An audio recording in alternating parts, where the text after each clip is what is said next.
ಯಾವುದೋ ಒಂದು ಒಳ್ಳೇದು ಅಂದ ತಕ್ಷಣ ಅದನ್ನ ಯಾವಾಗ ಬೇಕಾದ್ರೂ ಕುಡಿಬಹುದು. ಇದು ಇತ್ತೀಚೆಗೆ ತುಂಬಾ ಜನ ತಪ್ಪು ತಿಳ್ಕೊಂಡಿರೋದು.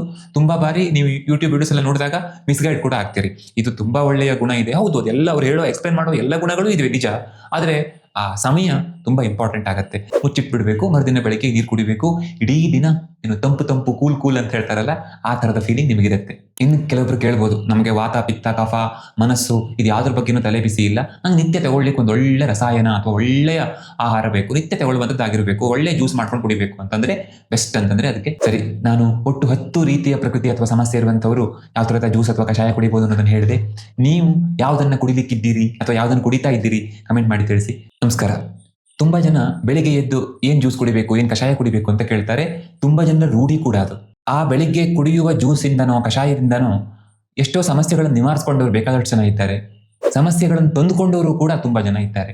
ಹಾಗಾಗಿ ಇಂದು ನಾವು ಬೆಳಿಗ್ಗೆಯ ಜ್ಯೂಸ್ ಹೇಗಿರಬೇಕು, ಹೇಗಿರಬಾರ್ದು, ಯಾವ್ಯಾವ ಪ್ರಕೃತಿಯವರಿಗೆ, ಯಾವ್ಯಾವ ಸಮಸ್ಯೆ ಇರುವವರಿಗೆ ಯಾವ್ಯಾವ ರೀತಿಯ ಜ್ಯೂಸ್ ಒಳ್ಳೆಯದು, ಇದೆಲ್ಲದರ ಬಗ್ಗೆ ತಿಳ್ಕೊಳ್ಳೋಣ. ಆಯುರ್ವೇದದಲ್ಲಿ ಹಾಗೆ ಸ್ಪೆಸಿಫಿಕ್ ಆಗಿ ಬೆಳಿಗ್ಗೆ ಎದ್ದು ಇಂಥ ಜ್ಯೂಸ್ ಕುಡಿಬೇಕು, ಇಂಥ ಪ್ರಕೃತಿಯವರಿಗೆ ಇದು ಒಳ್ಳೆಯದು ಈ ತರ ಹೇಳಿಲ್ಲ. ಬಟ್ ನಾವು ಆ ಸಿದ್ಧಾಂತವನ್ನ ಇಟ್ಟುಕೊಂಡು ಆರಾಮಾಗಿ ಪ್ಲಾನ್ ಮಾಡಬಹುದು, ಅದರಲ್ಲಿ ಏನು ತಪ್ಪಿಲ್ಲ. ಮತ್ತೆ ಆಯುರ್ವೇದದಲ್ಲಿ ಎಲ್ಲಿಯೋ ಬೆಳಿಗ್ಗೆ ಎದ್ದು ಜ್ಯೂಸ್ ಅನ್ನು ಕಷಾಯನ ಕುಡಿಬೇಕು ಅಂತಾನೂ ಹೇಳಲಿಲ್ಲ. ಆದ್ರೂ ನನ್ನ ಪ್ರಕಾರ ಅದು ತಪ್ಪಾಗಲ್ಲ ಅಂತ ನಾನು ಅಂದ್ಕೊಳ್ತೇನೆ. ಆದ್ರೆ ಒಂದಿಷ್ಟು ಕಂಡೀಷನ್ಸ್ ಇರುತ್ತೆ. ಅಂದ್ರೆ ಈಗ ಉದಾಹರಣೆಗೆ ನಾವು ಸೂರ್ಯೋದಯಕ್ಕಿಂತ ಮೊದಲು ಅಥವಾ ಸೂರ್ಯೋದಯ ಆಗ್ತಾ ಇರುವ ಸಮಯದಲ್ಲಿ ಕುಡಿಯೋದು ಬೇಡ. ಅಥವಾ ನಮಗೆ ಆಗ ಸ್ವಲ್ಪವೂ ಅಗ್ನಿ ಇಲ್ಲ, ಹಸಿವೆ ಆಗ್ತಾ ಇಲ್ಲ, ಅಥವಾ ಹೊಟ್ಟೆ ಭಾರ ಆಗಿದೆ, ಈ ರಾತ್ರಿ ಊಟ ಮಾಡಿದ್ದು ಸರಿಯಾಗಿ ಜೀರ್ಣ ಆಗಿಲ್ಲ ಅಂತ ಅನ್ಸುತ್ತೆ, ಆ ಥರದ ಕಂಡೀಷನ್ಲೂ ಕೂಡ ಜ್ಯೂಸ್ಗಳು ಬೇಡ. ಆಗ ಸ್ಪೆಸಿಫಿಕ್ ಕಷಾಯಗಳನ್ನು ಬೇಕಾದ್ರೆ ಕುಡಿಬಹುದು. ಮತ್ತೆ ನಾವು ಈ ಜ್ಯೂಸ್ ಕುಡಿಯುವ ಸಮಯ ಸಾಮಾನ್ಯವಾಗಿ ರಸಾಯನ ಕಾಲ ಆಗಿರೋದ್ರಿಂದ ಆ ಸಮಯದಲ್ಲಿ ನಮಗೆ ಸ್ವಲ್ಪ ಎನರ್ಜಿಯನ್ನು ಕೊಡುವಂತಹ ಅಥವಾ ಒಂದು ರೀತಿಯಲ್ಲಿ ಪಾಸಿಟಿವಿಟಿಯನ್ನು ಹೆಚ್ಚು ಮಾಡುವಂತಹ ಕಷಾಯ ಅಥವಾ ಜ್ಯೂಸ್ ಆಗಿರ್ಲಿ ಹೊರತು ಯಾವ್ಯಾವುದೋ ಬೇಡ ಅಂತ. ಮುಂದೆ ನಾನು ಎಕ್ಸ್ಪ್ಲೇನ್ ಮಾಡ್ತಾ ಹೋದಾಗೆ ನಿಮಗೆ ಕ್ಲಿಯರ್ ಆಗುತ್ತೆ. ಹಾಗೆ ಸ್ವಲ್ಪ ತಿಳ್ಕೊಂಡು ಮಾಡೋದು ಒಳ್ಳೇದು. ಮತ್ತೆ ಏನಾದರೂ ಡೌಟ್ ಇದ್ರೆ ನಿಮ್ಮ ಆಯುರ್ವೇದ ಡಾಕ್ಟರ್ ಹತ್ರ ಹೋಗಿ ಒಂದ್ಸಲ ಡಿಸ್ಕಸ್ ಮಾಡ್ಕೊಂಡು ಸರಿ ಮಾಡ್ಕೊಳ್ಳೋದು ಒಳ್ಳೇದು ಅನ್ಸುತ್ತೆ. ಯಾಕೆಂದ್ರೆ ಸಮ್ಟೈಮ್ಸ್ ಈ ತರ ಬೆಳಗ್ಗೆ ಹಿಂಗೆ ಕುಡಿದು ಒಂದಿಷ್ಟು ದಿನಗಳು ಅಥವಾ ವರ್ಷಗಳ ನಂತರ ಅದು ಸಮಸ್ಯೆ ಕಾರಣ ಆಗ್ಬಿಡ್ಬೋದು ಅನ್ನೋ ಕಾರಣಕ್ಕೆ. ಮೊದಲನೇದಾಗಿ ಈ ಬೆಳಿಗ್ಗೆ ಕುಡಿಯುವಂತಹ ಜ್ಯೂಸ್ ಅಥವಾ ಕಷಾಯ ಹೇಗಿರಬೇಕು? ಸಾಮಾನ್ಯವಾಗಿ ಅದು ಸ್ವಲ್ಪ ಸೌಮ್ಯ ಗುಣವನ್ನು ಹೊಂದಿರುವಂತದ್ದಾಗಿರ್ಬೇಕು. ಅಂದ್ರೆ ಈ ಬೂದುಗುಂಬಳಕಾಯಿ ಆ ತರದ ಜ್ಯೂಸ್ ಒಂದು ಎಕ್ಸಾಂಪಲ್ ಹೇಳಬೇಕು ಅಂದ್ರೆ, ಅಥವಾ ನಮಗೆ ಶಕ್ತಿಯನ್ನು ಕೊಡುವಂತದ್ದಾಗಿರ್ಬೇಕು. ಉದಾಹರಣೆಗೆ ಎಳನೀರು. ಇನ್ನು ನಮ್ಮ ಮನಸ್ಸಿಗೆ ಖುಷಿ ಕೊಡುವಂಥದ್ದಾಗಿರ್ಬೇಕು. ಬೆಳಿಗ್ಗೆ ಎದ್ದು ಒಂಥರ ಅದನ್ನು ಕುಡಿಯೋದಕ್ಕೆ ನಮಗೆ ಫೀಲ್ ಆಗ್ತಾ ಇರಬೇಕು, ಚೆನ್ನಾಗಿರುತ್ತೆ, ಖುಷಿಯಾಗಿ ಕುಡಿಯೋಣ ಅನ್ನೋ ಥರ. ಅದನ್ನ ಇಂಥದ್ದು ಕುಡಿದ್ರೆ ಖುಷಿ ಅಂತ ಹೇಳಲಿಕ್ಕಾಗಲ್ಲ. ಸಕ್ಕರೆ ಪಾನಕ ಕುಡಿದ್ರೆ ಖುಷಿ ಆಗ್ಬೋದು ಬೇಡ. ಅವರವರ ಪ್ರಕೃತಿ, ಅವಿರುವಂಥ ಜಾಗ, ಆ ಕಾಲ, ಆ ಸೀಸನ್, ಇದೆಲ್ಲದರ ಮೇಲೆ ಡಿಪೆಂಡ್ ಆಗುತ್ತೆ. ಹಾಗಾಗಿ ಇಂಥದ್ದೇ ಖುಷಿ ಕೊಡುವಂಥದ್ದು ಅಂತ ಸಪರೇಟ್ ಆಗಿ ನಿಮಗೆ ಏನ್ ಫೀಲ್ ಆಗುತ್ತೆ ಅನ್ನೋದು ನೋಡ್ಕೊಂಡು ನೀವು ಪ್ಲಾನ್ ಮಾಡ್ಕೊಳ್ಬಹುದು. ಬಟ್ ಅದು ಹೆಲ್ದಿ ಆಗಿರ್ಬೇಕು ಅಷ್ಟೇ. ಮತ್ತೆ ನಾವು ಅದನ್ನ ದಿನ ತಗೊಳ್ತಾ ಇದ್ದೀವಿ ಅಂತಾದ್ರೆ, ಅಂದ್ರೆ ನಾವು ಬದಲು ಮಾಡಲ್ಲ, ಒಂದೊಂದು ದಿವಸ ಒಂದೊಂದು ಥರ ಮಾಡೋದಿಲ್ಲ, ಯಾವಾಗಲೂ ಒಂಥರ ಕುಡಿತೀವಿ ಅಂತಾದ್ರೆ ಅದು ಸದಾಪಥ್ಯ ಕ್ಯಾಟಗರಿಯಲ್ಲಿ ಬರಬೇಕು. ಅಂದ್ರೆ ನಿತ್ಯ ಸೇವನೆಗೆ ಯೋಗ್ಯವಾಗಿರುವಂತಹ ಮತ್ತೆ ನಿತ್ಯ ಸೇವನೆಗೆ ಯೋಗ್ಯವಾದ ಪ್ರಮಾಣದಲ್ಲಿ ನಾವು ಅದನ್ನು ಸೇವನೆ ಮಾಡಬೇಕು. ಒಟ್ಟು ಯಾವುದೋ ಒಂದನ್ನ ನನ್ಗೆ ಈ ಸಮಸ್ಯೆ ಇದೆ, ಆ ಸಮಸ್ಯೆಗೆ ಇದು ಸರಿ, ಇದು ಒಳ್ಳೇದು, ಆ ಸಮಸ್ಯೆಗೆ ಅದು ಒಳ್ಳೇದಿರ್ಬೋದು, ಬಟ್ ನಿತ್ಯ ಸೇವನೆಗೆ ಯೋಗ್ಯವಾಗಿದೆಯಾ ಅಂತ ನೋಡ್ಕೊಳ್ಬೇಕು. ಹಾಗಾಗಿ ಇದಿಷ್ಟು ಅದು ಆಗಿರ್ಬೇಕು. ಅದು ಉದಾಹರಣೆ ಹೇಳಬೇಕು ಅಂತಂದ್ರೆ ನೆಲ್ಲಿಕಾಯಿ ನಿತ್ಯ ಸೇವನೆಗೆ ಯೋಗ್ಯವಾಗಿರೋದು, ಅಥವಾ ಬೂದುಗುಂಬಳಕಾಯಿ ನಿತ್ಯ ಸೇವನೆಗೆ ಯೋಗ್ಯವಾಗಿರೋದು. ಸೊ ಇಂಥದ್ದನ್ನ ನಾವು ಸೇವನೆ ಮಾಡಬಹುದು ಅಂತ. ಇನ್ನು ಅದು ಹೇಗಿರಬಾರ್ದು?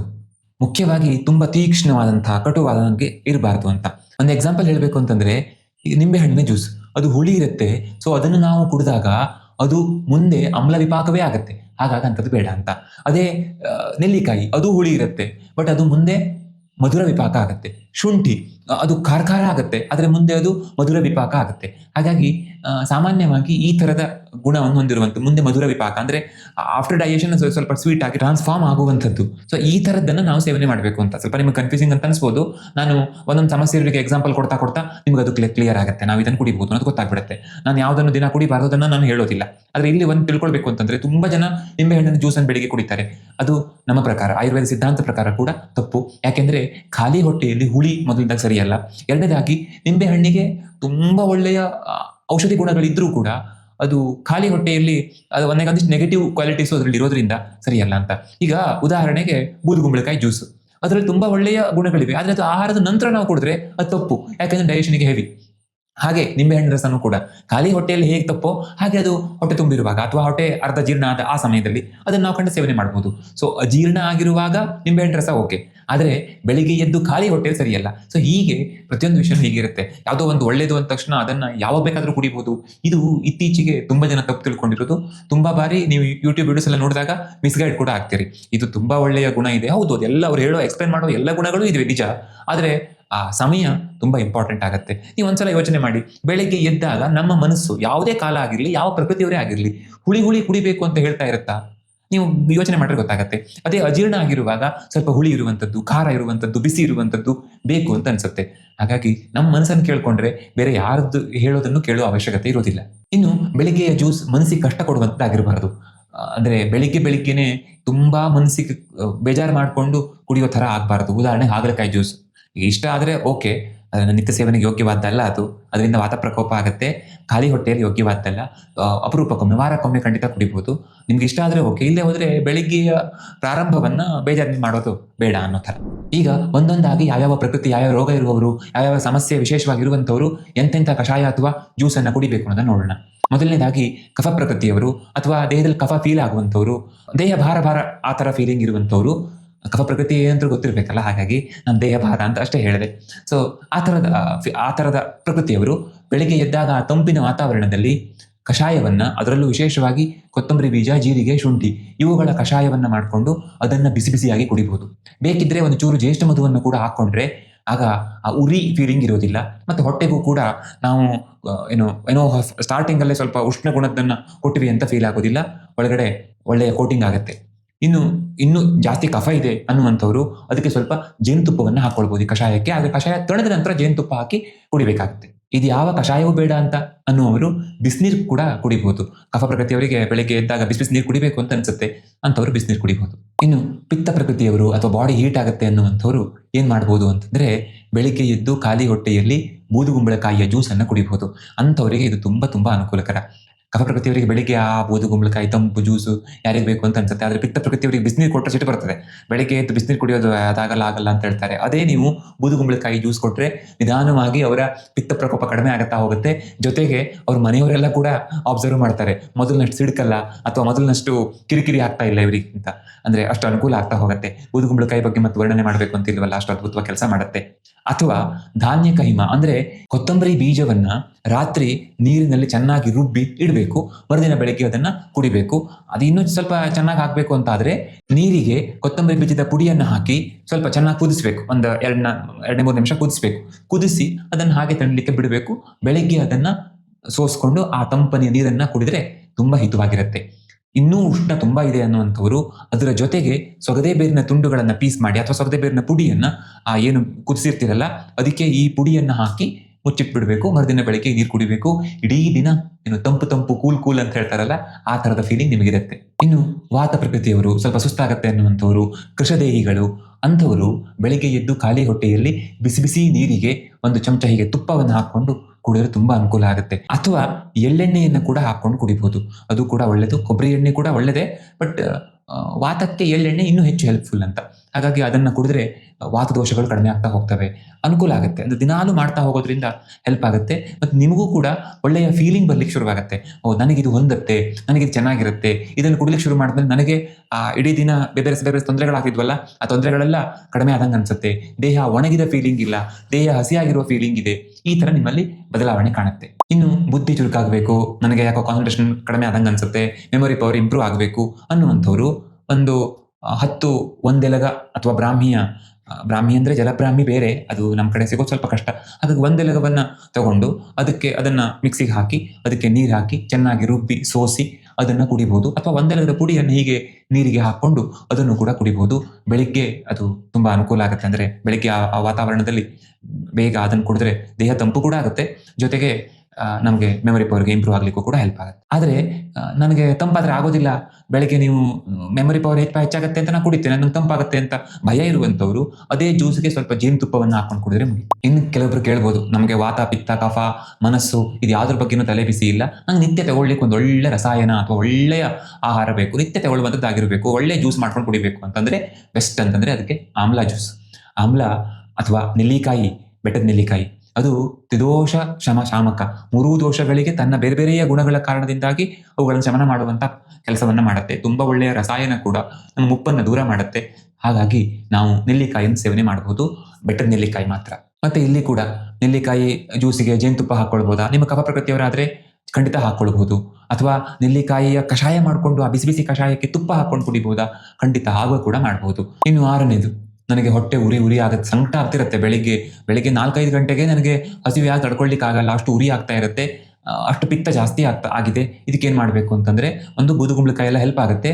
ನಾನು ಕೆಲವು ಬಾರಿ ಹೇಳಿದಿನಲ್ಲ, ಎಷ್ಟಿ ಮತ್ತು ಕ್ಷೀರಪಾಕ, ಅದು ಒಂದು ತಿಂಗಳು 1.5 ತಿಂಗಳು ಹಿಂಗೆ ಮಾಡ್ಬೋದು. ಅದು ನಿರಂತರವಾಗಿ ಯಾವುದೇ ಔಷಧವನ್ನು ಬಳಕೆ ಮಾಡೋದು ಸರಿಯಲ್ಲ. ಒಂದು ಸ್ವಲ್ಪ ಅದು ಗುಣ ಆದ ನಂತರ ನೀವು ಬೂದುಗುಂಬಳಕಾಯಿಗೆ ಜ್ಯೂಸಿಗೆ ಶಿಫ್ಟ್ ಆಗ್ಬೋದು. ಒಂದು ಚಿಕ್ಕ ಸ್ಪೂನಲ್ಲಿ 1 ಸ್ಪೂನ್ ಆಗುವಷ್ಟು ಜ್ಯೇಷ್ಠ ಮಧುವಿನ ಚಿಕ್ಕ ಪೀಸಸ್, 1 ಲೋಟ ಹಾಲು, 3 ಅಥವಾ 4 ಲೋಟ ನೀರು ಹಾಕಿ 1 ಲೋಟ ಹಾಲಿಗೆ ವಾಪಸ್ ಹಾಗೆ ಬತ್ತಿಸಿದ ನಂತರ ಸೋಸ್ಕೊಂಡು ಇದನ್ನು ಕುಡಿಬೋದು. ನೀವು ತುಂಬ ಜನ ಹೇಳಿದ್ದು ಕೇಳಿರ್ಬೋದು, ಹಾಲು ಕುಡಿಯೋದು ಬೆಳಿಗ್ಗೆ ಖಾಲಿ ಹೊಟ್ಟೆಲಿ ಸರಿಯಲ್ಲ. ಯಾಕೆ ಅಂತಂದ್ರೆ ಒಳಗಡೆ ಪಿತ್ತ ಜಾಸ್ತಿ ಇರುತ್ತೆ ಅಥವಾ ಹುಳಿತನ ಇರುತ್ತೆ ಹೊಟ್ಟೆ ಒಳಗಡೆ, ಆಸಿಡ್ ಇರುತ್ತಲ್ಲ, ಅದು ಚೆನ್ನಾಗಿ ರೆಡಿ ಆಗಿರುತ್ತೆ. ಸೊ ಅಂಥ ಟೈಮಲ್ಲಿ ನಾವು ಹಾಲು ಕುಡಿದ್ರೆ ಅದು ಆ ಹುಳಿ ಜೊತೆಗೆ ಮಿಕ್ಸ್ ಆಗಿ ಅದು ಸರಿಯಾಗಲ್ಲ ಅಂತ. ಬಹುಶಃ ಈ ಕಾರಣಕ್ಕೆ ಇರ್ಬೋದು ನಮ್ಗೆ ಬೆಳಿಗ್ಗೆ ಎದ್ದಾಗ ಹಾಲು ಕುಡಿಬೇಕು ಅಂತ ಅನ್ಸಲ್ಲ. ಆದ್ರೆ ಆ ಹೊಟ್ಟೆಯ ಉರಿ ಸಂಕಟ ಆಗ್ತಿರೋರು ಕೇಳಿ, ಅವರಿಗೆ ಎಷ್ಟು ತಂಪು ಕೊಟ್ಟರೆ ಸಾಲಲ್ಲ ಅನ್ನೋ ತರ ಇರುತ್ತೆ. ಹಾಲು ಖುಷಿಯಿಂದ ಕುಡಿತಾರೆ. ಸೊ ಹಾಗಿರುವಾಗ ಎಷ್ಟಿ ಮಧು ಕ್ಷೀರಪಾಕ ತೊಂದರೆ ಇಲ್ಲ. ಇದನ್ನ ಆಹಾರವಾಗಿ ಅಲ್ಲ ಅಂತಂದ್ರೂ ಕೂಡ ಔಷಧವಾಗಿ ನಾವು ಕೆಲವು ನಿಯಮಗಳನ್ನ ಬ್ರೇಕ್ ಮಾಡಬಹುದು, ಅದ್ರನ್ನೇನು ತೊಂದರೆ ಇಲ್ಲ. ಯಾಕೆ ಅಂದ್ರೆ ಆಯುರ್ವೇದದಲ್ಲಿ ಎಷ್ಟೋ ವಿರುದ್ಧ ಅಂತ ನಾವು ಹೇಳ್ತೀವಲ್ಲ, ವಿರುದ್ಧ ಆಹಾರ ಅಥವಾ ವಿರುದ್ಧ ಕಾಲದಲ್ಲಿ ಕೊಡೋದು ಇದೆಲ್ಲ ಹೇಳ್ತೀವಲ್ಲ, ಅದನ್ನ ಚಿಕಿತ್ಸೆಯ ವಿಷಯ ಬಂದಾಗ ಆಯುರ್ವೇದ ಸಂಹಿತೆಗಳನ್ನ ಬರೆದಂತ ಆಚಾರ್ಯರೇ ಅದನ್ನ ಬ್ರೇಕ್ ಮಾಡ್ತಾರೆ. ಯಾಕೆಂದ್ರೆ ಚಿಕಿತ್ಸೆ ಬೇರೆ, ಆಹಾರ ಬೇರೆ. ವಿರುದ್ಧ ಅನ್ನೋದು ಆಹಾರಕ್ಕೆ ಹೊರತು ಚಿಕಿತ್ಸೆಗಲ್ಲ. ಅದು ಒಂದು ಹಂತದ ಕುಡಿದು ಗುಣ ಆದ ನಂತರ ಖಂಡಿತ ನೀವು ಅದನ್ನು ಮುಂದುವರಿಸೋದು ಬೇಡ. ಬದಲಿಗೆ ಬೂದುಗುಂಬಳಕಾಯಿಯ ಜ್ಯೂಸನ್ನು, ಆಮ್ಲ ಜ್ಯೂಸನ್ನು ಇಂಥವನ್ನ ಕುಡಿಬಹುದು. ಸಾಮಾನ್ಯವಾಗಿ ಹೊಟ್ಟೆ ಉರಿ ಸಂಕಟ ಇರೋರಿಗೆ ಹುಳಿ ಟೇಸ್ಟ್ ಇರೋದು ಇಷ್ಟ ಆಗಲ್ಲ. ನಿಮ್ಗೆ ಆಮ್ಲ ಜ್ಯೂಸ್ ಇಷ್ಟ ಅನ್ಸರೆ ಅದನ್ನು ಕೂಡ ಕೊಡ್ಲಿಕ್ಕೆ ತೊಂದರೆ ಇಲ್ಲ. ಇನ್ನು 7ನೇದು, ಬೊಜ್ಜಿರುವಂಥವ್ರು, ಅವರಿಗೆ ತ್ರಿಫಲ ಒಳ್ಳೆ ಔಷಧ. ಹಾಗಾಗಿ ಬೆಳಿಗ್ಗೆ ತ್ರಿಫಲಾದ ಕಷಾಯ ಮಾಡಿಕೊಂಡು, ಅಂದ್ರೆ 1-2 ಚಮಚ ತ್ರಿಫಲ ಚೂರ್ಣವನ್ನು ಹಾಕಿ 4 ಲೋಟ ನೀರು ಹಾಕಿ 1 ಲೋಟಕ್ಕೆ ಬತ್ಸಿ, ಅದು ತಣ್ಣಗಾದ ನಂತರ 1 ಚಮಚ ಜೇನುತುಪ್ಪ ಹಾಕೊಂಡು, 2 ಚಮಚ ಜೇನುತುಪ್ಪ ಹಾಕೊಂಡು ಕುಡಿದ್ರೆ ತುಂಬಾ ಒಳ್ಳೆಯದು. ಜೇನುತುಪ್ಪ ಶುದ್ಧ ಆಗಿರಬೇಕು, ಸಕ್ಕರೆ ಪಾಕ ಆಗಿರಬಾರ್ದು ಅಷ್ಟೇ. 8ನೇದು, ಡಯಾಬಿಟಿಸ್ ಇರುವವರಿಗೆ, ಅವರು ಈ ಆಮ್ಲ ಜ್ಯೂಸ್ ತುಂಬಾ ಒಳ್ಳೆದವರಿಗೆ. ಯಾಕೆಂದ್ರೆ ಡಯಾಬಿಟಿಸ್ನ ಯಾವ ಹಂತದಲ್ಲಿದ್ರೂ ಕೂಡ ಆಮ್ಲ ಹೆಲ್ಪ್ ಆಗುತ್ತೆ. ಅದರಲ್ಲೂ ಈ ತುಂಬಾ ವರ್ಷಗಳಿಂದ ಡಯಾಬಿಟಿಸ್ ಇದೆ, ತುಂಬಾ ದೇಹ ವೀಕ್ ಆಗ್ಬಿಟ್ಟಿದೆ, ಕಾಂಪ್ಲಿಕೇಶನ್ಸ್ ಆಗ್ತಾ ಇದೆ, ಅಂತ ಸಂದರ್ಭದಲ್ಲಿ ಆಮ್ಲ ಒಳ್ಳೆ ಎನರ್ಜಿಯನ್ನು ಕೊಡುತ್ತೆ, ಜೀವಕೋಶಗಳಿಗೆ ಶಕ್ತಿಯನ್ನು ಕೊಡುತ್ತೆ. ಹಾಗಾಗಿ ಆಮ್ಲ ಜ್ಯೂಸ್ ಮಾಡಿಕೊಂಡು ಅದಕ್ಕೆ 1/2 ಚಮಚ ಅರಿಶಿನ ಹಾಕೊಂಡು ಕುಡಿದ್ರೆ ತುಂಬಾ ಅನುಕೂಲ ಆಗುತ್ತೆ. 9ನೇದು, ಜಾಯಿಂಟ್ ಪೇನ್ ಇರುವಂಥವ್ರು, ನನಗೆ ಸಂಧಿಗಳಲ್ಲಿ ನೋವಿದೆ, ಸೌಕಳಿ ಆಗಿದೆ, ಅದಕ್ಕೆ ಏನ್ ಮಾಡಬೇಕು ಅಂತ. ಅದಕ್ಕೆ ಬಿಸಿ ನೀರಿಗೆ ತುಪ್ಪ ಹಾಕೊಂಡು ಕುಡಿಯೋದು ತುಂಬಾ ಒಳ್ಳೆಯದು. ಅಥವಾ ಎಳ್ಳೆಣ್ಣೆಯನ್ನು ಹಾಕೊಂಡು ಕುಡಿಯೋದು, ನಾನೇನು ವಾತ ಪ್ರಕೃತಿಗೆ ಹೇಳಿದ್ನಲ್ಲ ಅದೇ ತರ ಮಾಡ್ಕೊಂಡು ಕುಡಿಯೋದು ತುಂಬಾ ಒಳ್ಳೆಯದು. ಇನ್ನು ಸ್ಪೆಸಿಫಿಕ್ ಕೆಲವು ಕಷಾಯಗಳನ್ನೆಲ್ಲ ಹೇಳ್ಬೋದು, ಆದ್ರೆ ಅದನ್ನ ಹೀಗೆ ಯೂಟ್ಯೂಬಲ್ಲಿ ಎಲ್ಲರಿಗೂ ಹೇಳುವಾಗ ಸರಿಯಾಗ್ಲಿಕ್ಕಿಲ್ಲ, ಎಲ್ಲರ ಪ್ರಕೃತಿಗೂ ಅನುಕೂಲ ಆಗ್ಲಿಕ್ಕಿಲ್ಲ. ಯಾಕೆಂದ್ರೆ ನಾವು ಇಲ್ಲಿ ಡಿಸ್ಕಸ್ ಮಾಡ್ತಿರೋದು ರೋಗಕ್ಕೆ ಔಷಧವನ್ನಲ್ಲ. ಈ ಸಮಸ್ಯೆ ಇರುವಂತವ್ರು ಬೆಳಿಗ್ಗೆ ಏನ ನಿತ್ಯ ತೆಗೆದುಕೊಳ್ಬಹುದು ಅನ್ನೋದ್ರ ಬಗ್ಗೆ. ಹಾಗಾಗಿ ತುಪ್ಪ ಅಥವಾ ಎಳ್ಳೆಣ್ಣೆ ಬಿಸಿನೀರಿನ ಜೊತೆಗೆ ತುಂಬಾ ಅನುಕೂಲಕರ. 10ನೇದು, ಇತ್ತೀಚೆಗೆ ಕಾಮನ್ ಆಗ್ತಾ ಇರುವಂತ ಆಟೋ ಇಮ್ಯೂನ್ ಕಾಯಿಲೆಗಳಲ್ಲಿ, ಅಂದ್ರೆ ಸಂಧಿವಾತ ನಾವು ಆಯುರ್ವೇದದಲ್ಲಿ ಆಮವಾತ ಅಂತ ಹೇಳ್ತೇವೆ. ರುಮಟೋಯ್ಡ್ ಆರ್ಥರೈಟಿಸ್, ಎಲ್ಲ ಜಾಯಿಂಟ್ಸ್ ಎಲ್ಲ ಸ್ವೆಲ್ಲಿಂಗ್ ಆಗಿ ಅಲ್ಲಿ ನೋವು ಬರೋದು, ಸ್ಟಿಫ್ನೆಸ್ ಆಗೋದೆಲ್ಲ ಆಗ್ತಾ ಇರುತ್ತಲ್ಲ, ಈವನ್ ಸ್ಮಾಲ್ ಜಾಯಿಂಟ್ಸ್ ಎಲ್ಲ, ಆ ತರದ ಸಮಸ್ಯೆ ಇರುವಂತವ್ರು, ಸೋರಿಯಾಸಿಸ್ ಅಂತ ಕಾಯಿಲೆ ಇರುವಂತವ್ರು, ಅದು ಯಾವುದೇ ಇರ್ಬೋದು, ಅದು ಮಯಸ್ಥೇನಿಯಾ ಗ್ರೇವಿಸ್ ಇರ್ಬೋದು, ಅಲ್ಸರೇಟಿವ್ ಕೊಲೈಟಿಸ್ ಇರ್ಬೋದು, ಯಾವುದೇ ತರದ ಆಟೋ ಇಮ್ಯೂನ್ ಕಾಯಿಲೆಯಲ್ಲಿ ಈ ಕಷಾಯ ನಾನು ಹೇಳಿ ಕೊಟ್ಟರೆ ಹೆಲ್ಪ್ ಆಗುತ್ತೆ. ಅವ್ರು ನಿತ್ಯ ಬೆಳಿಗ್ಗೆ ಕುಡಿಬಹುದು. ಪ್ರಮಾಣದ ಬಗ್ಗೆ ಮಾತ್ರ ಕಾಳಜಿ ಇರಬೇಕು. ಯಾಕೆಂದ್ರೆ ನಾವು ಇದರಲ್ಲಿ ಅಮೃತ ಬಳ್ಳಿ, ಶುಂಠಿ, ಸ್ವಲ್ಪ ಪ್ರಮಾಣದಲ್ಲಿ ಅಣಲೆಕಾಯಿ ಹಾಕಿ ಅದಕ್ಕೆ 4 ಲೋಟ ನೀರು ಹಾಕಿ ಕಷಾಯ 1 ಲೋಟಕ್ಕೆ ಬತ್ಸಿ ಕುಡಿಬೇಕು. ಅಮೃತ ಬಳ್ಳಿ ನಮ್ಮ ಕಿರುಬೆರಳಿನ ತುದಿಯ ಗಾತ್ರ, ಇದು ಇಷ್ಟು ದೊಡ್ಡ ಚೂರು ನಾವು ಅಮೃತ ಬಳ್ಳಿಯನ್ನು ಹಾಕೊಂಡ್ರೆ ಅದು ಸಾಕು ಅಂತ ನನಗನ್ಸುತ್ತೆ. ಅದರಲ್ಲೂ ಉಷ್ಣ ಯಾಕಂದ್ರೆ ಇನ್ನೂ ಕಡಿಮೆ ಮಾಡಬೇಕು. ಯಾಕಂದ್ರೆ ಅಮೃತ ಬಳ್ಳಿ ನಿತ್ಯ 90 ದಿವಸಗಳ ಕಾಲ ಸೇವನೆ ಮಾಡೋದು ಸರಿಯಲ್ಲ. ಆದ್ರೆ ಗೌಟಿ ಆರ್ಥರೈಟಿಸ್ ಇರುವಂತವ್ರು ಅಥವಾ ಆಟೋಇಮ್ಯೂನ್ ಡಿಸೀಸ್ ಇರುವಂತವರಿಗೆ ತುಂಬಾ ಹೆಲ್ಪ್ ಆಗುತ್ತೆ ಅಂತ. ಮತ್ತೊಂದು ಸಣ್ಣ ಚೂರು ಶುಂಠಿ, ಒಂದಿಷ್ಟು ದೊಡ್ಡ ಚೂರು ಅಣಲೆಕಾಯಿ ಅಥವಾ ಒಂದು 4 ಚಿಟಿಕೆಯಷ್ಟು ಅಣಲೆಕಾಯಿಯ ಪುಡಿ, ಇವುಗಳನ್ನ ಹಾಕಿ ಕಷಾಯ ಮಾಡ್ಕೊಂಡು ಕುಡಿದ್ರೆ ತುಂಬಾ ಅನುಕೂಲ ಆಗುತ್ತೆ. ಸರಿ, ನಾನು ಒಟ್ಟು 10 ರೀತಿಯ ಪ್ರಕೃತಿ ಅಥವಾ ಸಮಸ್ಯೆ ಇರುವಂತವರು ಯಾವ ತರದ ಜ್ಯೂಸ್ ಅಥವಾ ಕಷಾಯ ಕುಡಿಬಹುದು ಅನ್ನೋದನ್ನ ಹೇಳಿದೆ. ನೀವು ಯಾವ್ದನ್ನ ಕುಡಿಲಿಕ್ಕಿದ್ದೀರಿ ಅಥವಾ ಯಾವ್ದನ್ನ ಕುಡಿತಾ ಇದ್ದೀರಿ ಕಮೆಂಟ್ ಮಾಡಿ ತಿಳಿಸಿ. ಮುಂದಿನ ವಿಡಿಯೋದಲ್ಲಿ ಮತ್ತೆ ಸಿಗೋಣ. ಧನ್ಯವಾದ.